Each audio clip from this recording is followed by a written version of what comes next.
अस्सलाम वालेकुम dear students, welcome back to my channel. Dear students, आज हम डिस्कस करेंगे chapter number 4 cell biology. Cell biology is a branch of biology which deals with the study of cell, जिसमें हम cell के बारे में डिस्कस करेंगे। तो उसको हम सेल बायोलॉजी का नाम देते हैं। तो सेल क्या है? Cell is the basic structural and functional unit of life. Cell also control all the activities of living organism या लाइफ, या हम कह सकते हैं cell are the building blocks of life.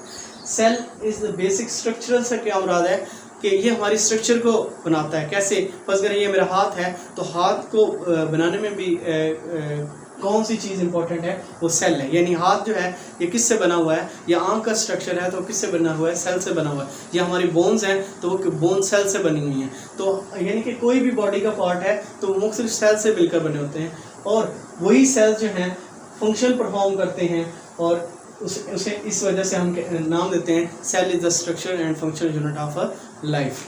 तो इसके बारे में इसके बाद हम डिस्कस करते हैं डिस्कवरी ऑफ सेल कि सेल कौन कौन से साइंटिस्ट ने जो है सेल की डिस्कवरी में जो है अपना रोल प्ले किया। तो यहाँ पे हम सबसे पहले डिस्कस करते हैं कि सेल सबसे पहले जो है डिस्कवर किया था रॉबर्ट हुक ने 1665 में। उसने क्या किया? उसने कॉर्क सेल को लिया। उसने कॉर्क सेल को लिया। कॉर्क इसको कहते हैं, लकड़ी जो है उसका जो छिलका होता है उसको क्या नाम दिया जाता है? कॉर्क का नाम दिया जाता है। अब इसने क्या किया? कॉर्क सेल का इसने थोड़े से सेक्शन काटे, और सेक्शन काटने के बाद इसने क्या किया? उनको माइक्रोस्कोप के नीचे देखा। जब इसने माइक्रोस्कोप के नीचे देखा तो उसने देखा कि ये जो कॉर्क सेल्स हैं ये किस तरह नज़र आते हैं? जस्ट लाइक अ हनी कॉम, जिस तरह शहद की मक्खियों का छत्ता होता है उस तरह ये नज़र आते हैं। और उसके अंदर छोटे छोटे कंपार्टमेंट हैं, उसके अंदर छोटी छोटी वेसिकल्स हैं। उन वेसिकल्स को इसने क्या नाम दिया? उन वेसिकल्स को इसने सेल का नाम दिया। तो और क्योंकि ये प्लांट कॉर्क जो था ये प्लांट सेक्शन था, तो इस वजह से इसने कहा कि ये जो असल में ये अंदर जो वेसिकल हैं या एम्प्टी स्पेसेस हैं वो क्या हैं? It is surrounded by thick wall. उनके ये जो सेल वॉल थी और सेल वॉल के अंदर जो थे एम्प्टी स्पेसेस थी या वेसिकल थी। तो रॉबर्ट हुक ने कहा empty spaces are surrounded by a thick wall. ये एम्प्टी स्पेसेस किसके ज़रिए सराउंड होती हैं? ये thick enclosed in a thick wall. तो इसने अपने वर्क को किसके अंदर, अपनी एक बुक के अंदर पब्लिश किया जिसका नाम था माइक्रोग्राफिया। उसके बाद नेक्स्ट साइंटिस्ट था, ये इसने 1665 में किया था। उसके बाद 19th सेंचुरी में लॉरेंस ओकन 1805 में तकरीबन ये आया था। इसने क्या किया? इसने प्रीवियस रिजल्ट्स को देखते हुए, प्रीवियस रिसर्चेस को देखते हुए इसने कहा, इसने मुख्तलिफ जो ऑर्गेनिज्म को स्टडी किया, और मुख्तलिफ ऑर्गेनिज्म को स्टडी करने के बाद इसने डियर स्टूडेंट्स ये बताया कि all organism are originate from cell, कि जितने भी ऑर्गेनिज्म हैं वो किससे मिलकर बने हुए हैं? वो सेल से मिलकर बने हुए हैं। यानी कि उनका लाइफ का जो कंपोनेंट है वो बनाने का वो कौन है? वो सेल है। तो उसके बाद लेमार्क ने क्या किया?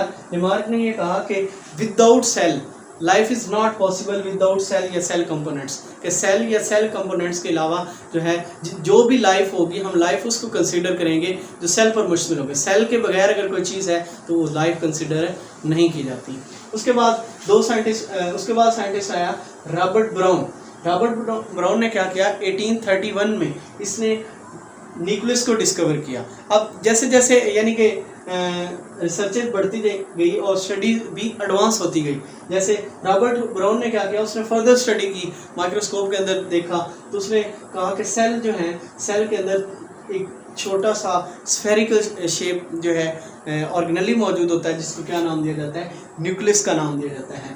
तो ये सेल है, और सेल के अंदर ये जो स्फेरिकल स्ट्रक्चर है this is known as nucleus. ये न्यूक्लियस को किसने डिस्कवर किया था? रॉबर्ट ब्राउन ने। उसके बाद दो साइंटिस्ट आए थे, श्वान और शिल्डन।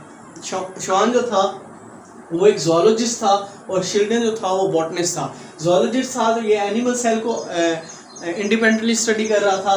जो शिल्डन था वो बॉटनिस्ट था, वो प्लांट सेल को इंडिपेंडेंटली से। इनकी स्टडी करने के बाद इन्होंने ये अपने रिजल्ट्स ये निकाले कि जितने भी, चाहे जिस तरह का भी कोई सेल हो, उनमें 3 बेसिक कंपोनेंट्स मौजूद होते हैं। कौन कौन से? एक उन्होंने कहा कि उन जो सेल के अंदर एक तो सेल मेम्ब्रेन होगी, दूसरा उनके अंदर एक फ्लूइड होगा जिसका नाम साइटोप्लाज्म है, और थर्ड वन जो स्ट्रक्चर है वो न्यूक्लियस है। तो इन्होंने कहा कि all the cell have 3 basic components which are cell membrane, cytoplasm and nucleus. उसके बाद इन्होंने श्वान और शिल्डन ने प्रीवियस रिजल्ट सर्चेस को देखते हुए इन्होंने एक सेल थ्योरी पेश की। वो सेल थ्योरी जो है वेरी इंपॉर्टेंट थ्योरी है पेपर पॉइंट ऑफ व्यू के लिए। उसके 3 बेसिक फीचर्स हैं। उसमें इन्होंने कहा कि all organism are made up of 1 और मोर सेल। चाहे जिस तरह के भी ऑर्गेनिज्म हो, चाहे वो यूनिसेलुलर हैं, चाहे वो मल्टी सेलुलर हैं, वो किससे मिलकर बने होते हैं? उनकी लाइफ जो है वो सेल से मिलकर बनी होती है। तो यानी लाइफ सिंपल से कम्प्लेक्स की, शुरू में जो जानदार थे वो सिंपल एक यूनिसेलुलर थे, उसके बाद आहिस्ता आहिस्ता मॉडिफिकेशन आती गई, एडवांसमेंट आती गई, और यानी कि मल्टी सेलुलर ऑर्गेनिज्म जैसे कि ह्यूमन है, और शुरू बैक्टीरिया यूनिसेलुलर ऑर्गेनिज्म है, वहाँ से लेकर ह्यूमन तक एडवांस लाइफ जो है आती गई। उसके बाद दूसरा इनका पॉइंट सेल थ्योरी का ये था, all cells arise from pre existent. जितने भी न्यू सेल्स हैं वो पहले से मौजूद सेल से मिलकर बनते हैं। फर्ज करें यानी कि ये एक पेरेंट्स है, पेरेंट्स से अब ये दो सेल ऑफ स्प्रिंग बने हैं, तो ये जितने भी नए सेल्स होंगे वो किससे मिलकर बने हुए? पहले से प्रीवियस एग्जिस्टिंग सेल से मिलकर बनते हैं। Cell is the basic structure and function unit of life. और सेल जो है वो हमारी ज़िंदगी की साख्त के लिहाज से और फेल के लिहाज से क्या है? इकाई है। उसके बाद एक थ्योरी उस यानी कि 19th सेंचुरी के अंदर एक थ्योरी एग्जिस्ट कर रही थी, एबायोजेनेसिस।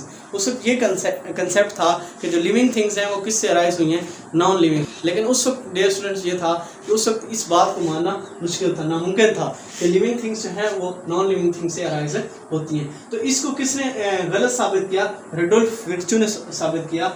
उसने कंसेप्ट दिया ओमनिस सेलुला ई सेलुला। इसका क्या मतलब है कि all new cells arise from pre existent. जो भी नए सेल्स हैं वो प्री एग्जिस्टेंट सेल से मिलकर बने हैं। और इसने इस रुडोल्फ विर्चू ने क्या किया? एबायोजेनेसिस के जो थ्योरी थी इसको भी गलत साबित किया कि जो लिविंग थिंग्स हैं वो नॉन लिविंग थिंग्स से अराइज नहीं हुई। उसके बाद लॉइस पास्चर आया। लॉइस पास्चर ने भी यही प्रीवियस जो है कंसेप्ट था उसी को दोहराया कि जो ओल्ड सेल होंगे वो उन्हीं से नए सेल बनेंगे, और इसी तरह आगे एक से जो है दो से 4 इस तरह मीन के एक ओल्ड सेल से आगे जो है प्री एग्जिस्टेंट सेल से न्यू सेल से अराइज होते हैं। उसके बाद लॉइस पास्चर ने एक और भी काम, इसने पास्चराइजेशन ऑफ मिल्क का पे काम किया। इसने क्या किया? इसने कहा जो मिल्क है उसको अगर थोड़ा सा हम टेम्परेचर दें 37-38 तक, तो वो 2 घंटे रखने के बाद वो क्या हो जाता है? ख़राब हो जाता है। तो इसने क्या किया? इसने कहा कि उसके अंदर अक्सर में बैक्टीरिया हैं जो इसको ख़राब कर दें। अब वो बैक्टीरिया हो सकते हैं वो पहले से मौजूद हैं, ये उनकी ग्रोथ यानी पहले मौजूद बैक्टीरिया से न्यू एग्जिस्टिंग बैक्टीरिया आए हैं, उसके अंदर न्यू प्री एग्जिस्टेंट बैक्टीरिया से न्यू बैक्टीरिया जो हैं वो डेवलप हुए हैं। इसने क्या किया? इसने पास्चराइजेशन मिल्क की। कैसे? इसने मिल्क को हीट किल्ड किया। जब हीट किल्ड किया तो उसके अंदर जो बैक्टीरिया थे उनकी डेथ होगी। अब जो इस तरह मिल्क जो था उसकी पास्चराइजेशन, अब इस तरह मुख्तलिफ मिल्क को हम प्रिजर्व कर सकते हैं, या मुख्तलिफ और भी फूड्स को क्या कर सकते हैं? प्रिजर्व कर सकते हैं, ताकि वो स्पॉइलेज उनकी जो है उससे अवॉइड किया जा सके। उसके बाद अगस्ट वाइज़मैन था, इसने भी क्या किया? इसने जितना भी प्रीवियस रिसर्चेस थे, प्रीवियस कंसेप्ट थे, उनको समराइज़ किया, और उसने भी कहा कि all new cells arise from pre existent cells and the cell is the basic structure and functional unit of a life. तो डियर स्टूडेंट, ये हमारा था आज का लेक्चर, जिसमें हमने सेल थ्योरी, सेल के बेसिक कंसेप्ट और सेल की डिस्कवरी के बारे में डिस्कस किया। Stay connected. Thank you and अल्लाह हाफिज़।